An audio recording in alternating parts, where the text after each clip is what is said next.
Hello tout le monde, j'espère que vous allez bien. On se retrouve aujourd'hui pour une vidéo encore un petit peu particulière sur ma chaîne. Donc, dernière vidéo, si vous l'avez vue, c'était une vidéo en rapport plus ou moins avec la Saint-Valentin.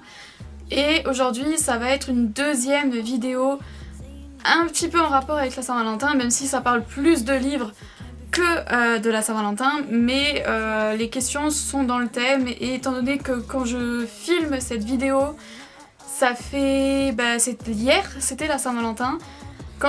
Normalement quand je l'aurai montée, ça fera quelques jours que la Saint-Valentin est passée, quand vous verrez cette vidéo, mais je me suis dit que c'était plutôt dans le thème. Voilà. Maintenant, on va... Donc en fait, c'est un tag, encore une fois. Je pense que vous comprendrez que j'aime trop faire ça, j'aime trop faire des tags, vraiment. Et du coup, on va passer au tag. Donc j'ai plusieurs questions. Il me semble que j'ai pas réussi à répondre à toutes les questions, donc dans le pire des cas, je vais essayer d'y répondre en direct avec vous, mais c'est pas sûr que j'y arrive. Et je vous laisse d'abord avec ma petite intro, et puis voilà, à tout de suite.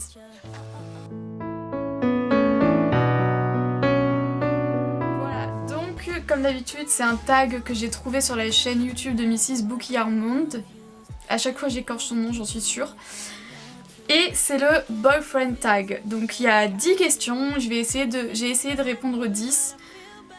Alors tout d'abord, petit passage que je mettrai en noir et blanc, oui, il n'y a pas le reflet dégueulasse dans mes lunettes cette fois-ci. Pourquoi ? Parce que j'ai monté mon appareil photo à l'envers, voilà. Je l'ai mis de l'autre sens de la ring light. Voilà, ça s'appelle la blonde dans toute sa splendeur. Oupsie. Donc bon, on va faire comme si on n'avait rien vu, et puis on va dire que la lumière ça passe, et puis voilà hein. En soi ça passe, et au moins vous avez pas le reflet dégueulasse dans mes lunettes, mais c'est vrai que dans l'autre sens ça marche quand même mieux. Bref.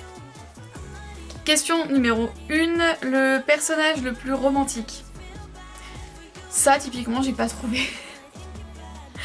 J'ai pas trouvé en fait, donc on se réfère bien à que des personnages de romans. Mais je n'ai pas trouvé. Franchement non, c'est... Donc j'ai cherché et tout, mais je pense que c'est l'une des seules questions où j'ai vraiment pas trouvé. Donc écoutez, si je trouve une réponse d'ici là, je la mettrai en barre d'infos, mais en tout cas c'est vrai que là, comme ça, non. La question numéro 2, c'est le bad boy avec un côté sensible. Ça, j'ai mis Storm. Je sais plus son nom de famille, je sais même pas si son... Punaise, mais bien sûr que si, son nom de famille est mentionné. J'ai choisi Storm de la duologie La Conquête des Nébuleuses d'Amandine Peter. Parce que, effectivement, il a ce côté un petit peu bad boy, avec un passé un peu mystérieux au début, puisqu'on sait rien sur sa vie. Mais il a vraiment ce côté bad boy, et quand on apprend à connaître ce personnage, on se rend compte que oui, c'est clairement un personnage sensible avec une certaine sensibilité, et on comprend aussi pourquoi il est méfiant envers les autres personnes, et ouais, pourquoi il est si distant. Et j'ai bien aimé en fait que déjà on mette du temps à connaître son passé, parce que du coup au début on sait pas trop comment se positionner avec ce personnage, on sait pas si on l'aime bien ou pas. Enfin vraiment le fait que ça reste un personnage assez mystérieux et qu'on met du temps à connaître, j'ai beaucoup aimé. Ensuite, le plus paranormal. Alors là j'en ai choisi 2. Voilà, j'ai pas réussi à faire un choix entre les deux. Mais déjà premièrement j'ai choisi Sterling Rain Dust du 3... non, il apparaît dans le 2e tome. Du 2e tome de Vampiria de Victor Dixon. Donc le 2e tome c'est La Cour des Miracles. Et pourquoi j'ai choisi ce personnage ? Parce que en gros déjà il apparaît que dans le tome 2. Et c'est un personnage hyper attachant, donc c'est un vampire. Mais un vampire attachant, parce qu'il explique sa vision des choses, comment lui il voit les vampires. Et il explique aussi qu'il porte sur lui des choses qui rendent vulnérable un vampire. Et il explique pourquoi il fait ça. Et enfin vraiment je trouve que ce personnage a une sensibilité incroyable. Et du coup paranormal pour le côté vampire forcément, puisqu'il n'est pas humain, en tout cas il ne l'est plus. D'ailleurs la saga Vampiria de Victor Dixon, j'en ferai une vidéo aussi, enfin plusieurs du coup pour les 3 tomes, parce que c'est une saga que j'ai adorée, je l'ai dévorée cette saga. Non, on la voit pas parce qu'elle est tout en haut dans la bibliothèque. Mais en tout cas, c'est prévu que j'en fasse des vidéos et sûrement aussi des posts Instagram. Donc n'hésitez pas aussi à me suivre sur ma page Instagram du même nom que ma chaîne YouTube. Parce que c'est vrai que pour certains auteurs, je l'ai fait pour Amandine Peter, je fais des avis YouTube et des avis Instagram parce que je trouve que c'est des auteurs géniaux et qui malheureusement ne sont pas assez connus. Pas assez, enfin voilà, ils méritent beaucoup plus de reconnaissance, que ce soit Amandine Peter ou Victor Dixon. Donc même si voilà, je suis une très petite échelle, mais j'essaye quand même de leur donner un petit peu plus de visibilité en donnant mon avis sur YouTube et sur Instagram. C'est vrai que je le fais pas forcément pour des grands auteurs que tout le monde connaît parce que bah voilà, ils ont déjà une certaine notoriété, ils ont pas forcément entre guillemets besoin, enfin voilà. Mais c'est vrai que pour eux, effectivement, je vais le refaire comme pour Amandine Peter parce que voilà. Le deuxième personnage que j'ai choisi pour la question, donc le boyfriend le plus paranormal, c'est Michael dans les ailes d'Alexane d'Anne Robillard. Donc c'est l'oncle d'Alexane. Et pourquoi je l'ai choisi lui?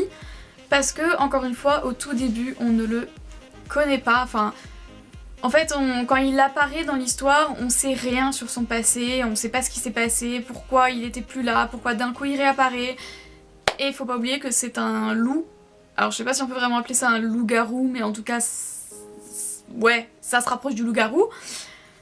Et c'est pareil, il a un côté très attachant, mais au début on a énormément de mal à l'apprécier. Mais on comprend ce qu'il a vécu, pourquoi il est devenu comme ça, et il devient très attachant par la suite. Et j'ai adoré ce personnage et voir son développement au fil des tomes. Par contre, les ailes d'Alexane, vous les voyez, ils sont juste au-dessus de ma main. C'est une saga aussi que je conseille. J'en ferai aussi des avis, sûrement sur Instagram aussi, parce que Anne Robillard, à part pour les Chevaliers d'Émeraude, elle est pas trop connue. Mais en tout cas, j'en ferai un avis sur les deux plateformes. Quand j'aurai recommencé la saga, en fait j'attends qu'elle soit finie pour pouvoir la recommencer de A à Z parce que voilà, je l'ai déjà recommencé 3 fois. Maintenant ça suffit.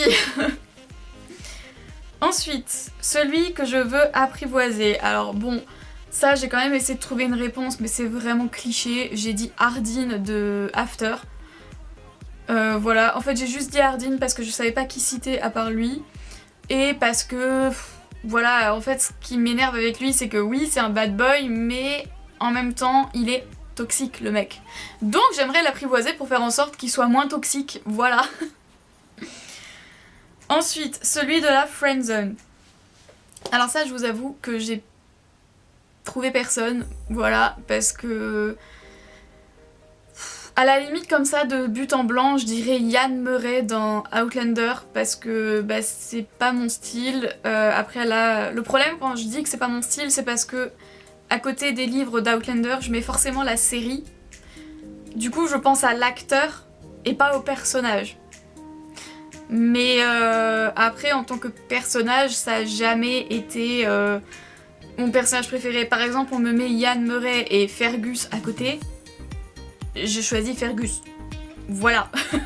Donc ouais, celui de la friendzone, je dirais Yann Murray juste pour donner une réponse et voilà. Ensuite, ton âme sœur.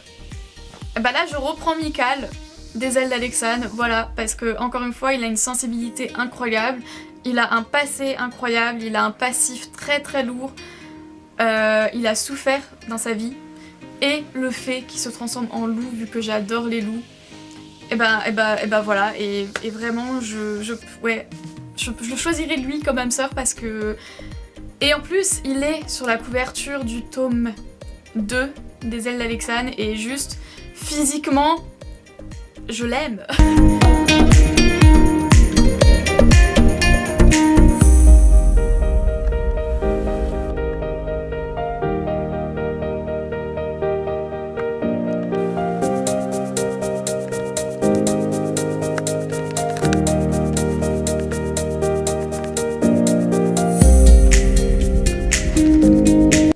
Déjà la beauté de la couverture, déjà s'il vous plaît. Et non, franchement c'est un super beau mec. Donc voilà. Mais je vous fais celui avec lequel tu aimerais t'enfuir. Est-ce que j'ai eu besoin d'aller chercher très très loin pour celui-là? Non, j'irai m'enfuir avec Jamie Fraser de Outlander, voilà. Ça c'est pareil, vous aurez compris que je suis une grande fan d'Outlander, que ce soit la série ou les livres. J'ai pas encore lu tous les livres et c'est aussi prévu que je les recommence quand je les aurai tous. C'est prévu que je vous fasse... alors, normalement, si j'arrive à le faire, il y aura plusieurs vidéos dédiées à Outlander sur ma chaîne. Il y aura mon avis sur la série, mon avis sur les livres, et si c'est pas trop relou à faire, j'aimerais bien faire les différences et les points communs entre le livre et la série. Donc par exemple le tome 1, la saison 1, le tome 2, la saison 2. Voilà, même si à un moment donné, je crois qu'à partir de la saison 5, je peux plus faire tome 5, saison 5, parce qu'ils ont tout mélangé, ils ont pris des éléments du tome 5, du tome 6, enfin voilà. Mais en tout cas, si elles sont pas trop reloues à faire ce genre de vidéos, j'essaierai de vous faire les différences, enfin les choses qui sont différentes et les choses qui se sont rajoutées dans la série, les choses qui ont été... qui n'ont pas été mises dans la série. En tout cas, les choses principales, je vous ferai pas tout de A à Z parce qu'on sait forcément que les livres sont plus détaillés qu'une adaptation, c'est logique. Mais en tout cas, les choses les plus flagrantes, j'essaierai de vous en parler. Voilà. Donc oui, j'irai m'enfuir avec Jamie Fraser. Ensuite, celui avec lequel tu irais partir en aventure. Alors, j'aurais pu redire Jamie Fraser. Mais du coup, j'ai tout simplement choisi Lev Levovitch de l'énigme de la chambre 622 dont je vous ai déjà fait un avis sur ma chaîne YouTube. Donc si vous ne l'avez pas vu, n'hésitez pas à aller voir cette vidéo. Mais c'est vrai que Lev Levovitch, c'est quand même un personnage que j'apprécie beaucoup, qui quand même cache bien son jeu parce que à un moment donné, je croyais qu'il était vraiment coupable. Et ouais, il cache bien son jeu et puis il a quand même un certain charme. Voilà. En fait, c'était surtout pour pas reprendre Jamie Fraser une deuxième fois. Avec lequel tu aimerais être coincé sur une île déserte. J'aurais encore pu une fois dire Jamie Fraser, parce que là, c'est trois questions qui se ressemblent en fait. Mais du coup, j'ai encore une fois pas pris le même personnage, mais j'ai pris un autre personnage de la saga d'Outlander, parce que c'est un personnage que j'apprécie beaucoup, que ça soit dans la série ou dans les livres, je l'apprécie énormément. Bon, dans la série, ils l'ont quand même rendu un peu plus présent, un peu plus appréciable que dans les livres, j'ai l'impression. Mais il a d'ailleurs sa saga de livres dérivés, donc je sais pas si un jour ils ont prévu de le faire en série, parce que, petit aparté, mais ils vont faire une autre série dans la continuité d'Outlander. Enfin, c'est pas vraiment dans la continuité, mais ça sera un préquel sur les parents de Jamie. Voilà, je pose ça là, vous faites ce que vous voulez de cette information. Moi je suis ravie. Mais le personnage dont je parle, c'est Lord John Grey. C'est un personnage que j'adore. Il est hyper attachant et... Bon, j'irai m'enfuir avec lui, oui, mis à part que bon il est homosexuel, donc rien ne pourrait se passer entre nous. Mais rien que pour avoir sa compagnie et juste l'avoir en tant que meilleur ami, mais go en fait. Parce que je l'aime ce personnage, c'est incroyable. Et il y a du coup une saga de livres que Diana Gabaldon a écrit sur ce personnage, que je n'ai pas encore lu, mais c'est prévu que je les lise parce que, encore une fois, c'est un personnage hyper attachant et j'ai beaucoup envie d'en savoir plus sur lui. Alors je sais pas du tout à quoi m'attendre avec les livres sur lui, si vous les avez lus, n'hésitez pas à me dire en commentaire s'ils sont bien. Et ce que vous en avez pensé, ça me ferait vraiment très plaisir, et parce que vraiment c'est prévu que je les lise, mais voilà, pour l'instant c'est pas ma priorité. Pour l'instant, les prochains livres que je compte acheter, c'est Les Chevaliers d'Émeraude d'Anne Robillard, parce que je les avais déjà lus à l'époque, mais je les avais empruntés à mon frère. Du coup, j'aimerais les acheter et les relire. Voilà. Avec la suite, Les Héritiers d'Enkidièvre, Les Chevaliers d'Antares, et encore une suite, je crois, après ça. Bref. On arrive à la dernière question. Le plus canon. Alors là, ça s'est joué entre Jamie Fraser et Michael des Ailes d'Alexandre, parce que en fait, si on regarde la couverture des Ailes d'Alexandre, donc Michael, et qu'on a l'image de l'acteur qui joue Jamie dans Outlander, les deux se ressemblent un petit peu physiquement. Je veux dire, c'est des cheveux bouclés, alors ok, c'est pas la même couleur de cheveux, mais c'est des cheveux bouclés mi-longs, longs, enfin ouais, plutôt mi-longs. Il faut savoir que j'adore les cheveux longs chez les hommes, quand ça leur va bien, j'adore ça. Donc j'avoue que j'ai hésité entre les deux, mais j'ai quand même choisi Jamie Fraser. Mais après je pense que je suis matrixée par la série, que je vois plus la représentation du personnage de la série que celle du livre. Donc rien que pour ça, je dirais plutôt Michael, parce que du coup, là on n'a pas d'image cinématographique qui va avec. Donc je suis pas matrixée du cerveau. Voilà. Donc ça conclut ces 10 questions sur le boyfriend tag. N'hésitez pas à me dire ce que vous en avez pensé, n'hésitez pas non plus à répondre vous-même aux questions dans les commentaires. En même temps, ça me fera peut-être découvrir des personnages que je ne connais pas, de livres que je ne connais pas. Voilà. Après, bon, il y a beaucoup de personnages qui sont revenus, encore une fois, je suis désolée, mais voilà, hein, je choisis pas quels personnages sont mes points faibles. Hein. Et en tout cas, si cette vidéo vous a plu, n'hésitez pas à laisser un like, à vous abonner à ma chaîne et à vous abonner aussi à ma page YouTube. Non. Du coup, si cette vidéo vous a plu, n'hésitez pas à laisser un like, à vous abonner à ma chaîne YouTube, n'hésitez pas non plus à vous abonner à ma page Instagram du même nom, et à activer la cloche pour avoir une notification lorsque je publie une vidéo. Bye!